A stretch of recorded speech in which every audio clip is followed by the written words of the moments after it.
दिल्ली की गलियों से निकलने वाला हर बच्चा एक जैसा नहीं होता। कुछ बच्चे सपनों की तलाश में दौड़ लगाते हैं तो कुछ बच्चे जिंदगी से हारकर गलत रास्ते पर भटक जाते हैं। आज हम जिस नाम की बात कर रहे हैं वो नाम सिर्फ दिल्ली ही नहीं, पूरे एनसीआर के अपराध जगत में दहशत का दूसरा नाम बन चुका था। नाम था सलमान त्यागी। दिल्ली का मशहूर इलाका तिहाड़ गांव, यहीं पर 1990 के दशक के आखिर में पैदा हुआ सलमान त्यागी। सलमान का परिवार साधारण था, न तो बहुत ही अमीर न बहुत ही गरीब। पिता एक छोटे व्यापारी थे और माँ गृहिणी। परिवार चाहता था कि सलमान पढ़ लिख कर अफसर बने, लेकिन मोहल्ले का माहौल कुछ और ही था। गली गली में गुंडे, दबंगई और झगड़े आम बात थी। बचपन से सलमान ने देखा कि इलाके में इज्जत किताबों से नहीं बल्कि दबंगई से मिलती है। 12 साल की उम्र में ही सलमान का नाम पहली बार पुलिस की डायरी में दर्ज हुआ। मामला था मारपीट का। कहानी ऐसी थी कि मोहल्ले के बच्चों से झगड़ा हुआ और सलमान ने चाकू निकाल लिया। बेशक उस समय वो नाबालिग था, लेकिन उसके अंदर का दबंगई साफ दिख रहा था। उसके बाद तो एक सिलसिला ही शुरू हो गया। स्कूल छूट गया, पढ़ाई खत्म हो गई और सलमान का मन सिर्फ गैंग बनाने और मोहल्ले का राजा बनने में लग गया। 16 साल का सलमान अब वो सिर्फ गली का लड़का नहीं रह गया था। उस पर पहला मर्डर केस दर्ज हुआ। यह घटना ने सलमान की ज़िंदगी को पूरी तरह बदल दिया। नाबालिग होते हुए भी उस पर हत्या का इल्ज़ाम लगा। लोग कहते हैं जिस उम्र में बच्चे क्रिकेट का बैट पकड़ते हैं उस उम्र में सलमान ने पिस्टल पकड़ ली थी। धीरे धीरे मोहल्ले के लोग सलमान से डरने लगे। वो छोटे छोटे दुकानदारों से उधार में सामान लेता और कभी लौटाता नहीं था। पैसा, अगर किसी ने विरोध किया तो धमकी मिलती, देख लूँगा तुझे, तिहाड़ गाँव में नाम है मेरा। इसी बीच उसके साथियों की टोली बन गई, 5 से 6 लड़के जो सलमान के पीछे चलते। यही थी उसकी पहली गैंग की शुरुआत। पुलिस रिकॉर्ड बताता है कि 2005 से 2010 तक सलमान का नाम लगातार छोटे बड़े केसों में दर्ज हुआ। कभी मारपीट, कभी रंगदारी, कभी गैर कानूनी हथियार रखना। हर बार पुलिस पकड़ती, लेकिन गवाही और सबूत के अभाव में सलमान बाहर आ जाता। अब सलमान का सपना साफ था, दिल्ली का सबसे बड़ा गैंगस्टर बनना। वो फिल्मों में अंडरवर्ल्ड डॉन देखता और खुद को वैसा ही समझता। उसके कमरे की दीवारों पर सलमान की तस्वीरें टंगी हुई थी। दोस्त मजाक में कहते, भाई तू सलमान और त्यागी दोनों का कॉम्बिनेशन लगता है, सलमान त्यागी। और यही नाम बाद में पूरे दिल्ली एनसीआर में गूंजा। यहीं से सलमान की असली क्राइम जर्नी शुरू हुई। दिल्ली का सबसे खतरनाक नाम नीरज बावाना गैंग। 2010 में सलमान की मुलाकात इस गैंग के कुछ सदस्यों से हुई। वो छोटे काम करता, लेकिन उसकी हिम्मत और बेखौफी ने सबको प्रभावित किया। धीरे धीरे उसने नीरज बावाना गैंग में जगह बना ली। घर पर उसकी माँ रोती रहती, पर हर पेशी, हर केस में कोर्ट कचहरी के चक्कर लगते। पिता ने कई बार समझाया, बेटा यह रास्ता छोड़ दे, जिंदगी बर्बाद हो जाएगी। लेकिन सलमान की आंखों में अब सिर्फ दहशत का सपना था। वो कहता, अब मैं पीछे नहीं हट सकता, पूरा दिल्ली सुनेगी मेरा नाम। पुलिस ने जब पहली बार सलमान को पकड़ने की कोशिश की तो वो बाल बाल बचा। माना जाता है कि 2012 में एक मुठभेड़ में सलमान फरार हो गया। उस दिन से पुलिस ने उसे खतरनाक अपराधी मान लिया और सलमान को मिला दहशत का टैग। यहीं से सलमान की असली जर्नी शुरू हुई।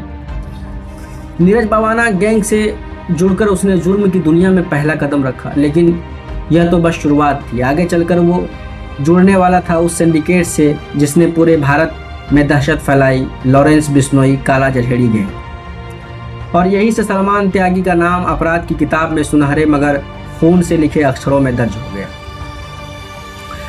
अपराध की दुनिया में जब कोई नया चेहरा आता है तो पहले वो सिर्फ छोटा मोटा काम करता है, लेकिन अगर उस चेहरे में खून का प्यास और जुनून हो तो जल्द ही वो नाम पूरे शहर में गूंजने लगता है। सलमान त्यागी का नाम भी ऐसे ही गूंजा। 2010-2012 के बीच दिल्ली का सबसे खतरनाक नाम था नीरज बावाना। उसका गैंग एनसीआर की आधी से ज़्यादा वारदातों में शामिल था।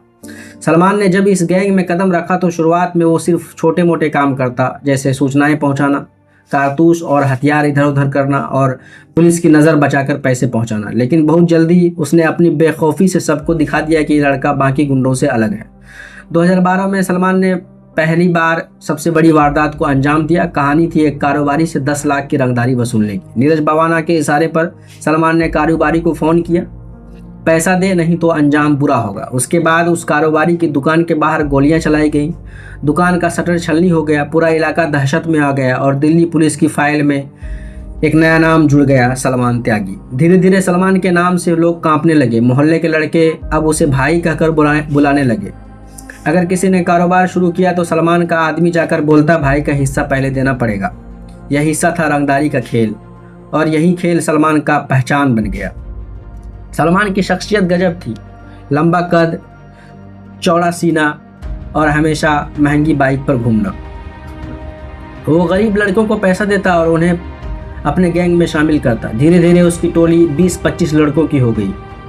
अब वो सिर्फ नीरज बावाना का साथी नहीं था, अब वो खुद का छोटा गैंग भी चलाने लगा। 2013 में पुलिस ने सलमान की पहली बार गंभीर केस में गिरफ्तार किया। सलमान को इल्ज़ाम था डकैती और हत्या की कोशिश।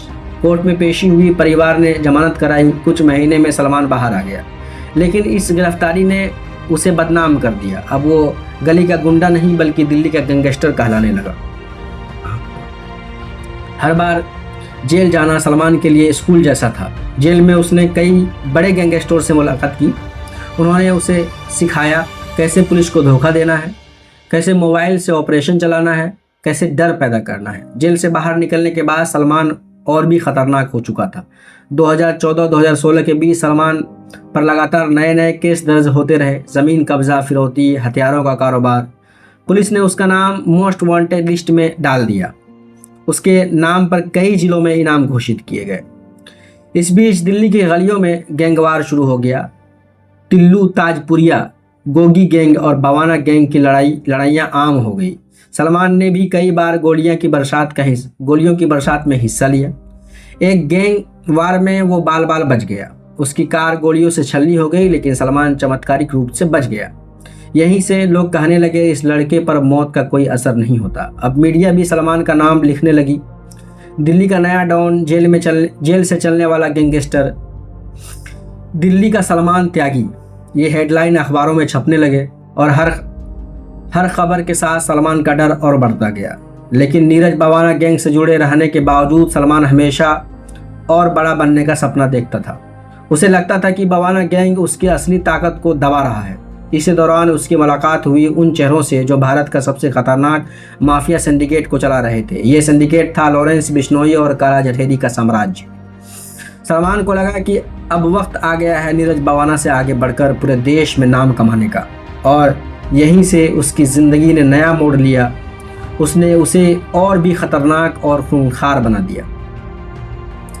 कहा जाता है कि अगर छोटा गुंडा बड़ा सपना देखता है तो उसे किसी बड़े गैंग का सहारा लेना पड़ता है। सलमान त्यागी के लिए वो सहारा बना भारत का सबसे खतरनाक सिंडिकेट लॉरेंस बिश्नोई और काला जठेरी का गैंग। 2016-2017 में के आसपास सलमान की पहचान लॉरेंस बिश्नोई के गुर्गों में हुई। ये वही दौर था जब बिश्नोई गैंग एनसीआर में अपनी पकड़ मजबूत कर रहा था। शुरुआत में सलमान एक छोटे खिलाड़ी की तरह शामिल हुआ। वो सिर्फ सूचनाएं देता, पैसों की वसूली में मदद करता, लेकिन उसकी खौफ और तेजी ने जल्दी ही बिश्नोई और काला जठेरी का ध्यान खींच लिया। बिश्नोई सिंडिकेट में सलमान को एक खास रोल मिला, फिरौती वसूली का मास्टरमाइंड।